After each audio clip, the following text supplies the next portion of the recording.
Bom dia, gente. Vamos para a nossa aula de história, certo? Atenas, o berço da democracia, página 329. Então, vamos lá. Olha, a cidade de Atenas, localizada na África, nas proximidades do mar Egeu, formou-se com a aglutinação de tribos jônicas no século VIII a.C. Era um núcleo rural, mas começava a desenvolver o artesanato e o comércio. Em pouco tempo, essas duas atividades ganharam importância na economia da cidade. A sociedade ateniense era formada pelas seguintes camadas: eupátridas, os bem-nascidos, camada aristocrática que detinha os privilégios, constituída pelos grandes proprietários de terra; geógoi, pequenos proprietários de terra em regiões pouco férteis; tetas, não possuía terras, eram trabalhadores que recebiam pagamento; demiurgos, artesãos e comerciantes concentrados no litoral; os estrangeiros que moravam em Atenas, geralmente dedicando-se às atividades comerciais e ao artesanato, formavam a camada dos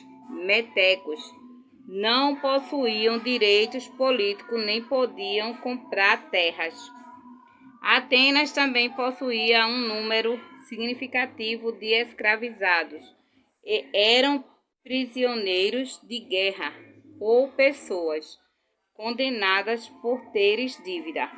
As transformações sociais e políticas em Atenas. A monarquia foi a primeira forma de governo de Atenas. O poder era exercido por um rei. A monarquia é assim, gente, tá? O poder é exercido por um rei intitulado Basileus.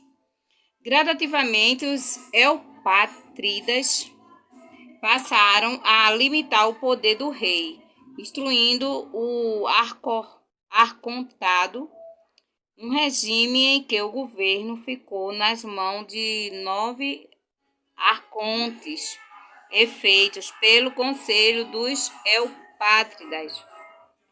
O movimento de colonização favoreceu o desenvolvimento do artesanato e do comércio e transformou Atenas em um importante centro comercial. Os artesãos e comerciantes enriqueceram e passaram a reivindicar participação política. O confronto entre os grupos sociais levou a uma prolongada crise política, em que muitas formas de governo se sucederam, até que em 509 a.C., Clístenes, um aristocrata, realizou reformas que deram origem à democracia ateniense. O direito de cidadania foi ampliado. Passaram a ser considerados cidadãos os filhos de pais atenienses. Clístenes, ele criou a lei do ostracismo, que era a condenação ao exílio de Atenas. Por 10 anos, as pessoas consideradas perigosas pelo governo democrático ateniense. A democracia ateniense, gente, atingiu o apogeu do século V a.C. com Péricles, que governou 14 anos e promoveu Atenas, tanto política como culturalmente. O governo democrático de Atenas era constituído de seguinte forma: bule, assembleia formada pelos cidadãos encarregada da elaboração das leis, Eclésia votava as leis e escolhia os estrategos encarregados de executar as leis, e leia tribunais de justiça. É importante lembrar que os cidadãos de Atenas representavam a minoria da sociedade. Não podia participar da vida política as mulheres, os estrangeiros, que eram em grande número, os jovens e os escravos. Ao mesmo tempo em que os escravos que se aperfeiçoavam as instituições democráticas, consolidava-se o escravismo. Aspectos culturais da Grécia Antiga. As cidades-estados gregas enfrentaram muitas guerras entre elas mesmas e contra o Império da Ásia e da Europa, que invadiram a Península Balcânica, como os persas e os macedônios, que vieram da Macedônia, região ao norte da península. Estes últimos liderados por um rei chamado Felipe II, e após a morte deste, por seu filho Alexandre Magno, conquistaram definitivamente as cidades-estados e as incorporaram a seus domínios no século 4 a.C. Entretanto, a cultura grega não desapareceu. Ao contrário, foi adotada pelos povos que conquistaram a Península Balcânica e transmitida por gerações até incorporar-se à cultura ocidental. Algumas características da cultura grega foram: religião. A religião grega era politeísta e antropomórfica. Os deuses eram considerados semelhantes aos homens, possuindo também sentimentos bons e maus, com a única diferença de seres imortais. Segundo a crença, eles viviam no Monte Olimpo. Os principais eram Zeus, Deus do céu e Senhor do Olimpo, certo? Aí aqui está mostrando a figura e falando sobre ele. Aí tinha esses outros deuses todinho aqui, gente, né?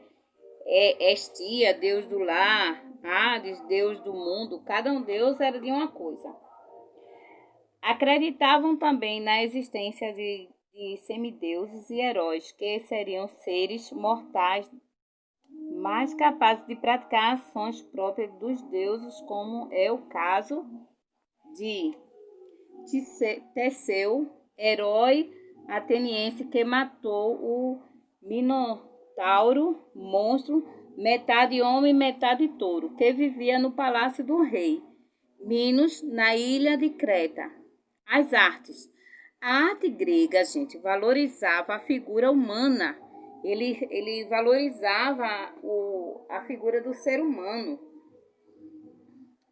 E também era voltada para os deuses, cujas representações eram feitas em gigantescas estátuas. Era uma estátua gigantesca que ele fazia. Na arquitetura, os gregos desenvolveram o estilo de construções apoiadas em colunas, fizeram templos grandiosos com estátuas que, naquela época, poderiam ter sido pintadas de azul ou vermelho para criar impacto. Na pintura são famosos os vasos de cerâmica harmoniosamente decorados, usados para o transporte e armazenamento de líquidos e mantimentos. Em outros, os gregos nunca faziam vasos com propósito simplesmente decorativo, era uma arte unitária. No campo da literatura, o modelo criado pelos gregos pendura até os dias de hoje. Na poesia destacou-se o Homero com suas obras Ilíadas e Odisseia. A poesia era cantada com acompanhamento de instrumentos musicais. Destacavam-se a poesia, Salto, Poema, Pindaro, O teatro grego tinha a função não só de divertir, mas também de instruir grandes autores. Foram Esquilo, que escreveu Prometeu, Acorrentado, e Sófocles, autor, entre outras obras.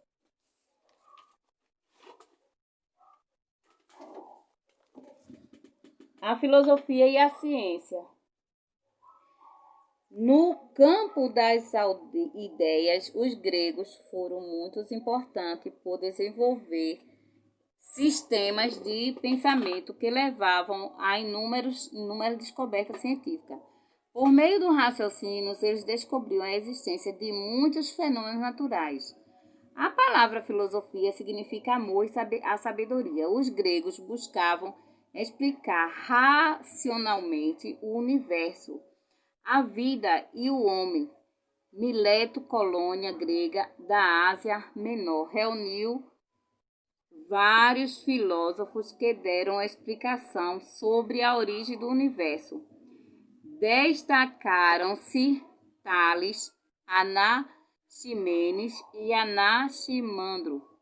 Outro importante filósofo grego foi o Pitágoras, que concebia o mundo governo pelos números aos quais atribuía qualidade mágica.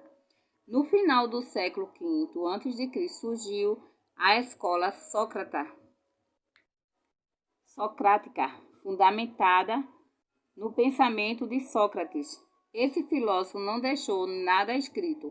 O que sabemos sobre seu pensamento se deve ao que seus discípulos escreveram, principalmente Platão. A filosofia sócrata tinha como base a moral. Entre os seus preceitos filosóficos podemos citar: conhecer-te a ti mesmo e só sei que nada sei. Sócrates dialogava com as pessoas esse pensamento, mostrando a elas as contradições de seus conceitos, forçando-as a admitir a sua ignorância. Devido às suas críticas à política ateniense, Sócrates foi condenado à morte. Nas ciências, os gregos contribuíam para o desenvolvimento da matemática, com Tales e Pitágoras.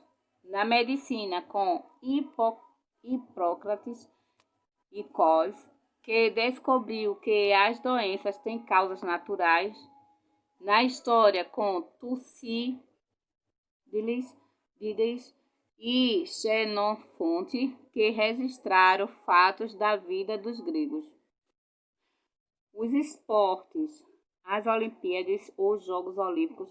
A cada 4 anos, gregos de diferentes cidades chegavam à cidade de Olímpias para a celebração dos Jogos, dos quais somente gregos livres podiam participar.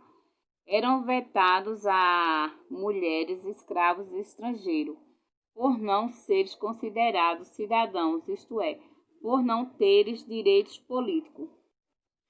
Como eram frequentes os conflitos entre as cidades gregas, 10 meses antes do início dos Jogos, mensageiros de Olímpias percorriam a Grécia, anunciando a trégua sagrada. Os Jogos Olímpicos representavam a manifestação do orgulho de ser grego. Olímpia era considerada um espaço sagrado onde havia templos, edifícios para os atletas e poucas casas, segundo a tradição religiosa dos gregos. Foi Zeus quem celebrou a primeira corrida de carros. Dessa forma, os jogos eram realizados periodicamente em sua homenagem. O estádio onde se celebravam os jogos comportava aproximadamente 45 mil pessoas. A sua duração era de 7 dias. No primeiro dia havia oferendas aos deuses e o desfile de atletas. Do segundo ao quarto realizavam-se as provas de corrida e luta, das quais os atletas participavam nus. No quinto dia havia o penalto, prova de 5 exercícios. No sexto, a corrida de carros. No último dia dos jogos, os vencedores das provas eram aclamados, coroados com ramos de oliveira e em uma procissão solene dirigiam-se ao templo de Zeus. Aí fazer essa atividade da página 333 e bom estudo para vocês.